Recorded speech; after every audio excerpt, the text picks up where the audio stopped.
Bonjour les amis. Alors si vous suivez régulièrement mes publications, vous remarquerez que très régulièrement je me lance des défis. Défis que je publie sur internet et sur les réseaux sociaux et parfois même il peut m'arriver de vous inviter à relever certains d'entre eux. Certains d'entre vous me demandent assez régulièrement à quoi se sert cette pratique du défi. Je vais donc répondre à cette question. Mais avant, pour celles et ceux qui ne me connaissent pas, je vais me présenter. Je m'appelle Éric Gimbert. Je suis un homme à plusieurs casquettes, comme j'aime souvent le dire, gérant des écoles ARF, les écoles du bien-être naturel, président de FIRMA, la Fédération des métiers du bien-être, et puis je suis également animateur de plusieurs blogs sur des thématiques très différentes. E-conférencier et coach privé d'entrepreneurs et performeurs. En fait, il y a plus de 40 ans que je me lance des défis et j'aime toujours ça. En fait, j'aime les défis car ils m'obligent à sortir de ma zone de confort, de mes habitudes. Bref, ils m'obligent à donner le meilleur de moi-même et de repousser mes propres limites. Et si je les rends publics, c'est pour vous démontrer qu'il m'arrive à moi aussi de sortir de ma zone de confort, du confort douillet dans lequel je pourrais me satisfaire. En les rendant publics, je vous prends à témoin et j'ajoute un stress supplémentaire. Alors un stress bien entendu positif, qui m'est indispensable pour performer. Alors grâce à lui, j'envoie un degré d'adrénaline supplémentaire et mes neurones intègrent la dimension de l'action que je lance. Mes défis correspondent à mes rêves, à mes aspirations, à mon histoire. Je ne me lance aucun défi que je n'ai pas réfléchi.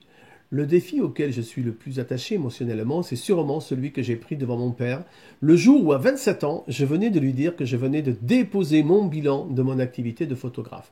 Lorsqu'il a compris le montant de mes dettes financières, il m'a dit en toute logique, « Mon fils, tu n'auras pas assez de ta vie pour éponger tout cela. » Et sans savoir pourquoi, je lui ai répliqué, « Pour éponger ce que je dois, il me suffit de gagner cette somme sur une année. » Au demeurant, cette réplique était particulièrement stupide compte tenu de ma situation de l'instant et du montant de mes dettes, un nombre, eh oui, à 6 chiffres. Il m'aura fallu beaucoup de chance, de travail et de temps pour relever ce défi inconscient.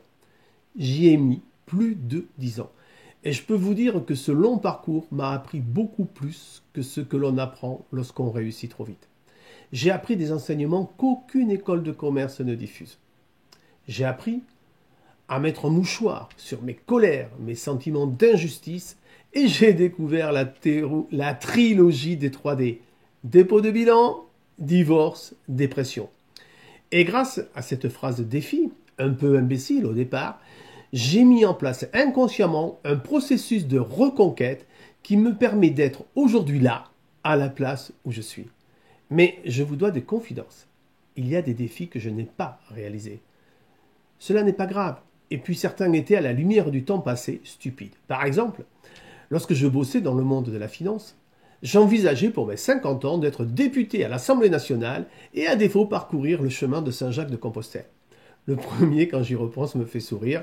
Le second reste encore possible. Je l'avais abandonné depuis quelques années et le fait d'avoir accompagné mon frère Gilles en septembre 2015 au point zéro de la cathédrale de Saint-Jacques-de-Compostelle, ce principe a rallumé la flamme. Un moment d'émotion d'une grande intensité où les larmes te montent aux yeux et inondent ton corps tout entier. Un moment qui se grave à tout jamais dans ta tête, dans ton cœur. À l'instant où j'écris ces lignes, se termine notre défi que j'ai publié également en septembre 2015. Armé de 2 petites caméras, je me suis planté dans le jardin des remparts de Bayonne, sur la côte basque, et je me suis lancé le défi de réaliser 50 vidéos à publier sur ma chaîne vidéo YouTube. Cette idée ne venait pas de moi, mais d'un garçon remarquable dont j'ai suivi et je suis encore les enseignements. Je veux parler d'Olivier Roland, un des blogueurs référents en francophonie. Olivier Roland, pour celles et ceux qui ne le connaissent pas, c'est aujourd'hui plus de 850 vidéos sur YouTube et plus de 80 000 abonnés. Alors j'ai adapté son profil à ma réalité, à ma personnalité, et 12 mois après, je peux vous dire tout le bien fondé de ce défi. Je vais d'ailleurs le poursuivre et le transformer en défi permanent en associant la publication YouTube à celle que je réalise déjà sur Facebook. 12 mois plus tard, je peux vous certifier que ce défi a profondément modifié ma façon de concevoir ma communication professionnelle et comprendre l'importance du partage gratuit avec le plus grand nombre. Je voudrais aussi vous parler de mon défi du mois de mars 2016.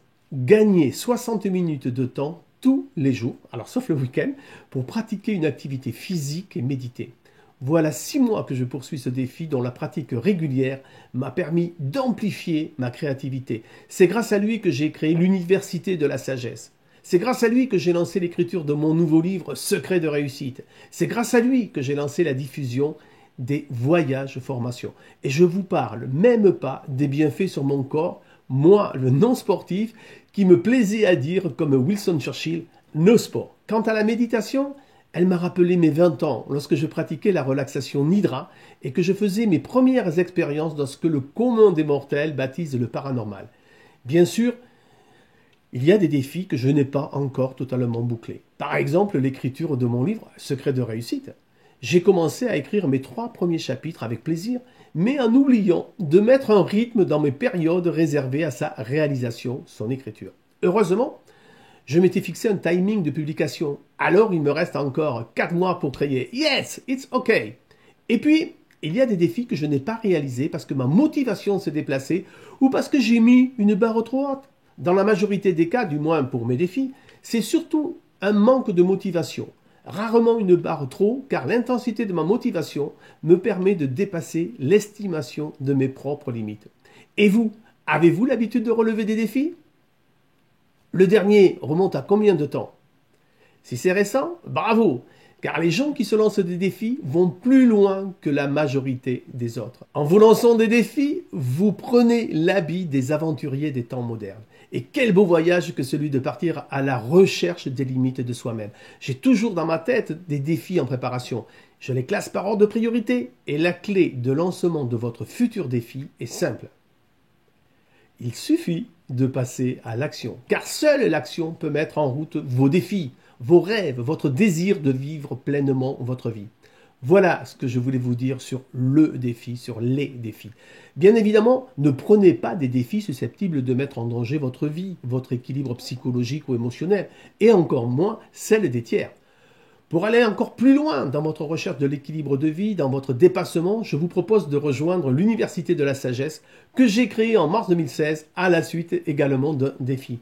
Alors, il suffit de cliquer sur le lien qui va apparaître sur cette vidéo ou dans la rubrique En savoir plus. Si vous avez aimé, prenez quelques instants pour déposer un like ou un commentaire. Je vous dis à très vite pour une prochaine publication. Namasté!